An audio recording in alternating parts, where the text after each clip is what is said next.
into a couple different submissions to get some drills in.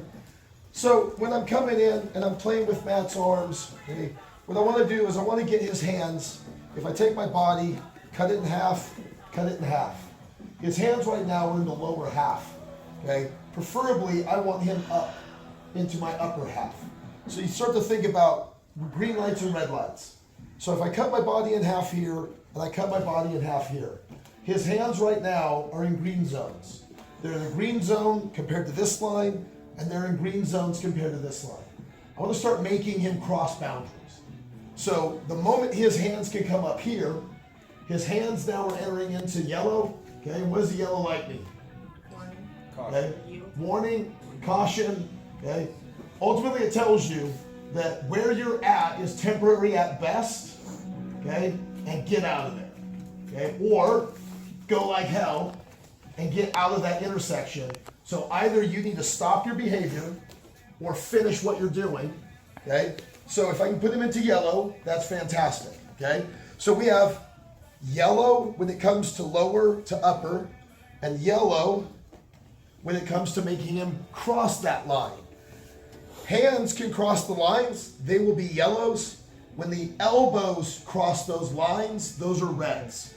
Okay, we do not operate in the red. If you ever find your elbow going into these no-go zones, again, that is your sign. Get out of there. No good is going to come of that. Okay, so my goal is when I'm here and I'm playing around, trying to control him and the like, is to get him into the yellows and ultimately see if I can get his elbows into the red. So one of the ways I'm going to do this through here is I'm going to be using my legs to pull him in, but he's going to be trying to base out onto my hips. So if I can clear his hands and pull him, I can now gain access to his elbow. And you can see, here's the center line of my body, and I've now pulled his elbow across. So just this motion alone is referred to as an arm drag. Now arm drags have lots of variations. This is an arm drag. This is an arm drag, okay? It's cupping the elbow over or under and pulling him into the no-go zone.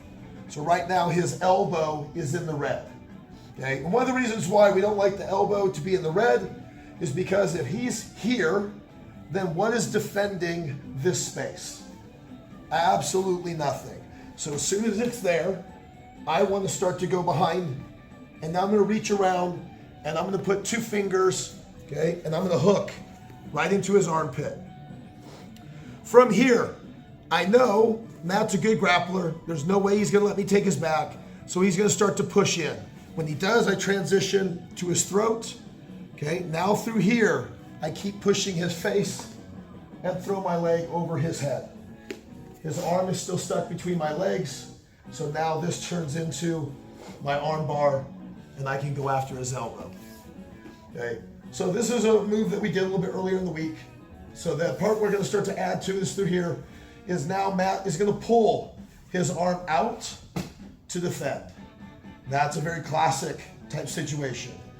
The other thing I know is that typically speaking, the moment he's free, his head is going to start to push into my leg. So what I'm going to do is free it up so I can capture his neck, continue my pivot so that I can lock my legs, get my ankle behind my knee, and go after my triangle from here. Triangles are all pulling.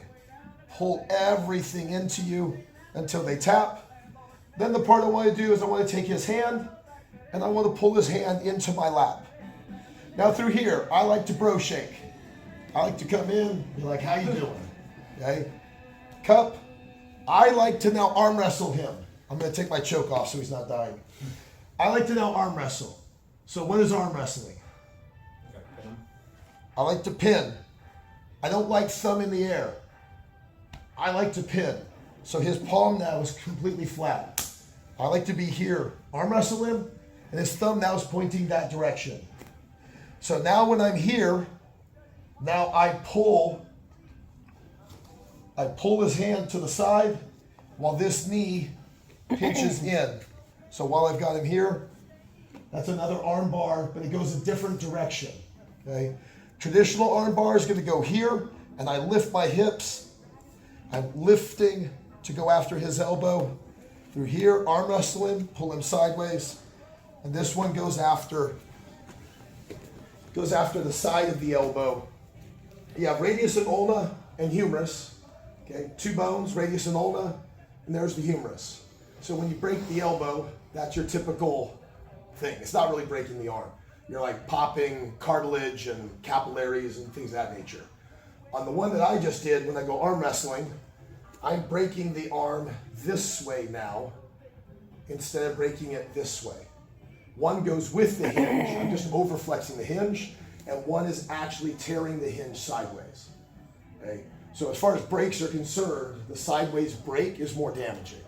And it also takes less effort for me. Okay? So again, I'm going to come in, I'm going to put him into my arm drag, pull that elbow, and meat hook. As soon as he goes to defend, throat grip, notice he brings his head to me. That's important because he's trying to push back to center. I'm now going to open my armpit, push his face, throw my leg up and over, heels down heavy into his back, hold that thumb, and lift my hips. He's going to pull to freedom. I'm going to release, okay? And now with my leg, kick him right in the side of the head. Bang! Let that swing you all the way until I can lock my legs. Right, here's the choke. Pull, pull, pull, pull, pull, and squeeze. But at the same time, I'm going to go into my arm wrestling, get my bro shake, pin into my chest, and then pull sideways. So I'm choking him and breaking his arm at the same time. My goal is for him to have so much going on at one time that it becomes overwhelming. What do you defend? Because to defend the arm bar is very different than defending the triangle, so it puts him into a dilemma as to which one do I put my resources in. And ultimately speaking, you picked the wrong one. Because I have two in play, it's one of the best ways I can. All right, let's go, partners. 1, 2. Into our arm bar. I'm pulling the elbow across, meat hooking into his body, throat gripping, going in. When he pulls his arm out, again, I know he's almost always about to drive into me to try to pass my guard and get out of the attack. So it becomes a timing issue.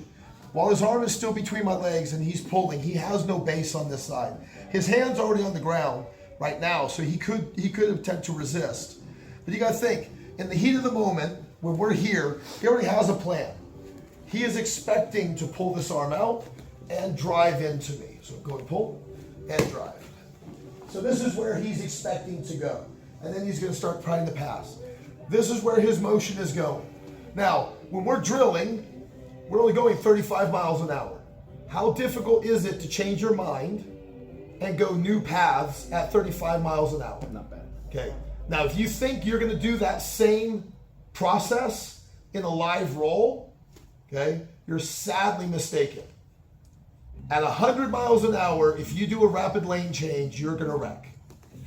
Okay. And the more crazy the match is going, the more high pace it is. Trying to make those same rapid lane changes that you were doing, they don't exist, not at that speed. They exist in lower speeds, okay? And they give you that idea of how you can start to manipulate it, okay? But the odds are, when everything starts going at live speed, you're not making these fast changes the way you did in a drill with no resistance compared to live and full speed.